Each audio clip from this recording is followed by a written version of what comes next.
98 yang ada ya kaset pita kan ya, kaset yang kalau ditarik pitanya itu begitu panjangnya gitu.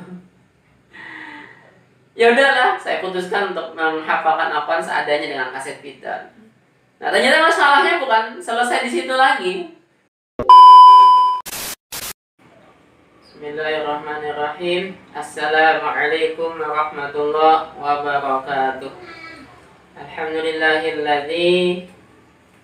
Alhamdulillahilladzi lam yattakhidh walada wa lam yakul lahu syarikun fil mulki wa lam yakul lahu waliyyun minadh-dhulli wa kabbirhu takbira. Allahumma shalli wa sallim ala nabiyyina Muhammad wa ala alihi wa sahbihi wa mawalah. Amma ba'd. Fa ya ayyuhal hadirun usi nafsi wa iyyakum bittaqwallah wa ta'atihi faqad fazal muttaqun. Segala puji hanya milik Allah, Rabb semesta alam. Dia yang menguasai jiwa dan diri kita. Dia yang mengetahui apa yang terbaik buat diri kita. Salawat beserta salam selalu kita sampaikan kepada junjungan kita Rasulullah Muhammad sallallahu alaihi wasallam, teladan yang terbaik, orang yang diturunkan Al-Quran kepadanya, dan pembimbing yang terbaik buat umat-umatnya. Begitu juga salam salam kita sampaikan kepada sahabatnya, sahabat Rasulullah, kerabat dan seluruh pengikutnya sampai hari kiamat kelak. Sahabat, hari ini kita akan membahas atau mengupas satu kisah.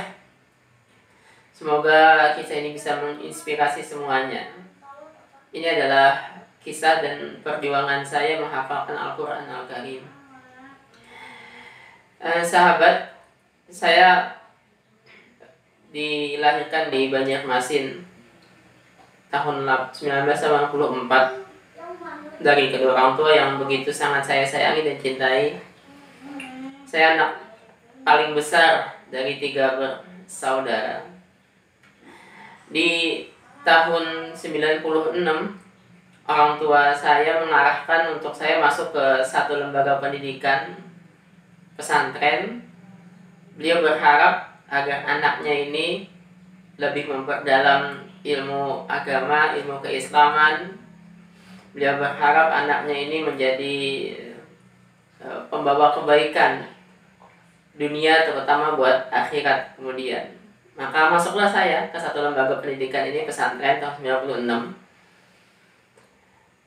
Ternyata setelah menjalani 1 tahun lebih di sana, Allah memberikan cobaan, cobaan yang luar biasa buat saya saat itu. Di usia ke 13 tahun lebih waktu itu, 98 awal sebelum reformasi ini ya. Di bulan Februari saya masih ingat sekali waktu itu di pesantren saat ujian catur bulan kedua. Saat itu saya telat masuk ke dalam kelas karena ketiduran. Saat itu saya udah siap sekali karena ketiduran. Saya telat. Cerita ini sudah saya tuliskan di buku ini, buku tentang pengalaman saya menghafalkan Al-Quran. Saya kasih judul buku ini Kurungku Kalamu Ya Rahman. Saat itu saya telat masuk ke dalam kelas. Ternyata sudah pada ngumpul semuanya di dalam kelas. Kemudian setelah saya ikuti ulangan, saya baca soal dari 40 soal. Ternyata saat soal yang ke-25 semuanya ternyata buram. Semuanya ternyata buram yang saya lihat saat itu. Tulisannya nggak ada lagi yang bisa saya lihat.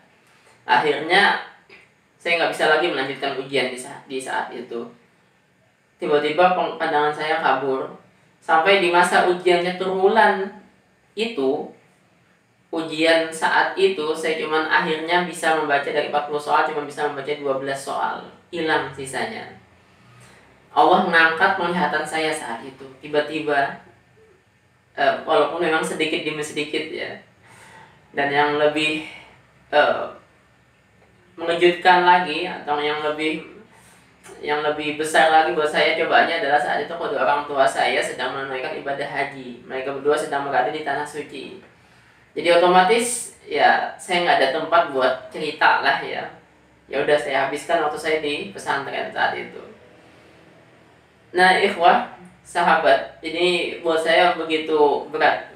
Karena saat itu umur 13 tahun, saat ABG lah ya, masih suka main, masih suka senang-senang rame-rame. Saat itu tiba-tiba Allah angkat penglihatan dengan sedikit demi sedikit. Akhirnya banyak kegiatan yang sebelumnya saya biasa lakukan nggak bisa lagi saya lakukan saat itu. Akhirnya saya ya lumayan dibully lah sama teman-teman lah ya, biasalah anak-anak muda remaja kan suka ngebully, suka ngejekin temannya ya, saya banyak diejekin saat itu. Nah, termasuk hobi saya adalah membaca. Saya suka sekali membaca, sahabat.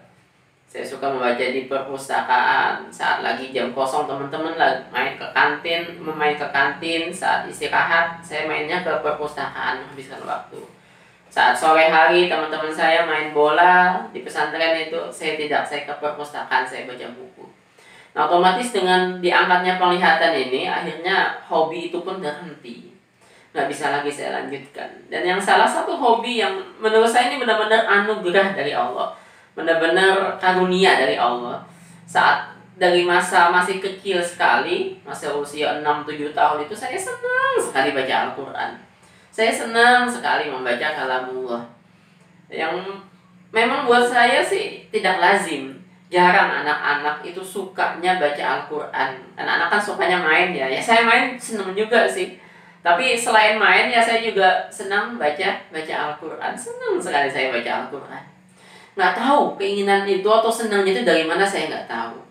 Karena saya lahir dari keluarga biasa, bukan keluarga penghafal Quran, bukan keluarga yang memperdalam Al-Quran, bukan. Ya, saya dari keluarga yang biasa, ya punya kecenderungan keislaman yang baik, tapi bukan keluarga yang memperdalam Al-Quran. Tapi tiba-tiba alhamdulillah saya senang sekali baca Al-Quran. Sampai salah satu yang membuat saya terpukul ketika Allah angkat penglihatan ini adalah ke hobi senang baca Quran tadi nggak bisa lagi saya lanjutkan, terhenti semuanya. Akhirnya saya mikirlah ya, apa yang bisa saya lakukan untuk melanjutkan hobi itu. Nah, kemudian Allah kasih ilham ke saya, Allah kasih petunjuk untuk menghafalkan Al-Quran. Satu-satunya cara biar tetap saya bisa baca Al-Quran, saya harus menghafalkan Al-Quran. Sahabat, ini juga adalah karunia anugerah besar buat saya, punya keinginan seperti itu. Karena keluarga saya bukan keluarga penghafal Quran. Lingkungan tempat saya tinggal juga bukan lingkungan penghafal Quran. Pesantren saya yang saya saat itu sedang berada di sana juga bukan pesantren Al-Quran. Itu pesantren bahasa, pesantren lughah. Bukan pesantren menghafal Quran. Bukan sedikit, nggak ada bahkan program menghafal Qurannya. Yang ada menghafal mahfudhat, menghafal hadis. Hampir nggak ada program menghafal Quran. Tapi tiba-tiba saja Allah masukkan keinginan dalam hati saya untuk menghafal Quran. Tapi ternyata keinginan ini bukan sesuatu yang mudah buat saya ternyata saat itu. Karena kembali lagi, saya bukan tinggal di lingkungan penghafal Quran. Jadi untuk mencari mereka yang bisa membimbing saya menghafal Quran itu susah, sulit sekali. Saat itu tahun 98, sahabat. Bukan seperti saat ini, di akhir-akhir ini yang begitu menjamurnya pesantren, lembaga, sekolah tahfidz, di mana-mana bisa kita temukan pesantren, lembaga, sekolah tahfidz. Saat itu, apalagi di daerah saya di Banjarmasin, itu susah sekali mencari pesantren, lembaga, sekolah tahfidz, itu susah sekali. Rumah tahfidz hampir nggak ada. Jadi akhirnya sementara orang tua saya terus mendorong untuk belajar formal. Dalam kondisi penglihatan saya yang terbatas ini, untuk saya terus mendorong untuk belajar di sekolah formal. Saya nggak bisa kemudian ke pesantren tahfidz yang jauh-jauh. Ya akhirnya bagaimana caranya? Akhirnya saya pikir sendiri. Ya hanya saya memutuskan untuk menghafalkan Al-Quran dengan kaset. Bukan kaset saat ini yang kita lihat pakai VCD gitu, bukan ya. Kaset pita ya. Karena saat itu ya tahun 98 yang ada ya kaset pita kan ya. Kaset yang kalau ditarik pitanya itu begitu panjangnya gitu. Ya udahlah, saya putuskan untuk menghafalkan Al-Quran seadanya dengan kaset pita. Nah, ternyata masalahnya bukan selesai di situ lagi. Di tahun itu ternyata mencari kaset pita merotol Al-Quran itu susah sekali. Saya udah nanya sana sini ke teman-teman, nanya ke keluarga, sampai ke pasar-pasar, nyari toko kaset, nggak ketemu juga tuh yang namanya kaset murattal. Yang saya temukan saat itu cuma 6 juz di awal itu. Juz 1, juz 3, juz 5, juz 6, juz 10, juz 28. Loncat-loncat bener ini. Hampir nggak ada yang nyambung ini juz-juz yang saya temukan di masa awal itu. Ya udahlah, karena memang benar-benar udah pengen sekali ngafal Quran, udah rindu sekali pengen baca Quran, saya hafalkan saja 6 juz yang saya dapatkan tadi. Makanya sahabat, bersyukurlah nih buat kalian yang masih Allah kasih penglihatan yang baik, penglihatan yang sehat, hingga tetap bisa baca Quran. Karena kalau sudah dalam kondisi seperti saya, ingin sekali baca Quran, pengen sekali baca Quran, tapi nggak bisa. Saya ingat sekali waktu itu, sebelum orang tua saya berangkat haji, saya berpesan, saya nitip ke mereka, oleh-olehnya saya minta dibawain Al-Quran kecil, Al-Quran saku yang bisa masuk ke dalam saku. Saya berharap Al-Quran itu saya bisa bawa kemana-mana nantinya, hingga dimanapun saya bisa baca Al-Quran. Waktu orang tua saya berangkat haji itu, saya berharapnya seperti itu. Ternyata qadarullah, takdir Allah menetapkan beda. Setelah orang tua saya pulang, benar memang mereka bawakan tuh Al-Quran itu. Mereka bawakan Al-Quran itu buat saya. Saya lihat Al-Quran itu kecil, memang bisa masuk ke saku. Tapi semua yang saya impikan sebelumnya bisa baca Al-Quran saku oleh orang tua saya dari keberangkatan haji mereka itu semuanya pupus, semuanya sirna. Al-Quran cuma bisa saya pandang-pandang saja. Sampai saya nikah pun Al-Quran itu masih ada. Saya cuma bisa saya pandang aja, cuma bisa saya bolak-balik halamannya tanpa bisa saya membaca isinya. Maka sahabat, bersyukurlah kalau hari ini masih bisa baca Quran, masih diberikan Allah penglihatan yang indah, yang sehat. Gunakan kebaikan yang Allah berikan ini dengan kita banyak membaca Al-Quran. Saya cuma bisa bolak-balik Al-Quran tadi, cuma bisa saya menangis saja. Nggak bisa menikmati membaca Al-Quran yang oleh-oleh dari orang tua saya tadi. Yang kemudian sahabat, saya hafalkan tuh juz 1, juz 3, juz 5, juz 6, juz 10, dan juz 28. 6 juz itu saya hafalkan seadanya. Menghafal dengan mushaf saja banyak orang yang kesusahan kan ya. Banyak orang yang perlu proses lama. Nah, ini saya menghafal pakai kaset, cuman denger-denger doang. Saya ingat sekali waktu itu yang saya dapatkan murattalnya Syekh Muammar ZA. Ya alhamdulillah, karena beliau kan bacaannya pelan. Pelantunan hurufnya lumayan jelas, alhamdulillah. Ya, tapi bagaimanapun menghafal dengan kaset ini jauh lebih penuh tantangan dibandingkan menghafal dengan mushaf. Perlu proses, saya ketak-ketik kaset. Saya sampai ketak-ketik kaset, saya udah didengerin, mundurin lagi, dengerin lagi, mundurin lagi, dengerin lagi, mundurin lagi. Kaset kayak gitu terus tuh bolak-balik.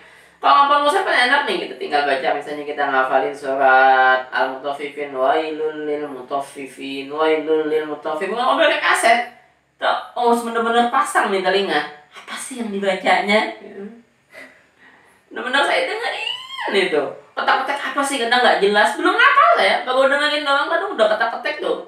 Kaset, namanya kaset pita dulu kan. Kalau sekarang HP mah enak ya, tinggal ini aja, pencet ini udah. Kalau kaset pita dulu kadang bisa inilah kasetnya bisa puntal-puntal gitu lah, macam-macam lah ininya.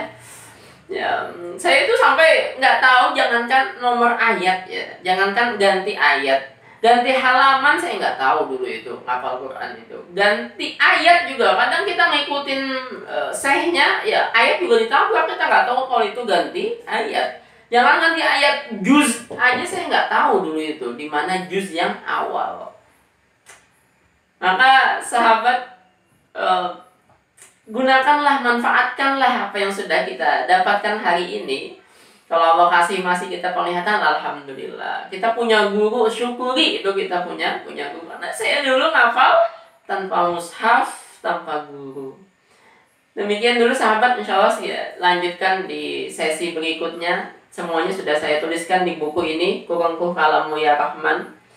Mudah-mudahan sahabat bisa memiliki buku ini, insya Allah mendapatkan banyak inspirasi, banyak kebaikan, banyak motivasi untuk menghafalkan atau untuk bisa menjadi bagian dari para menghafal Quran. Hadani Allah wa iyyakum ajma'in. Wassalamualaikum warahmatullahi wabarakatuh.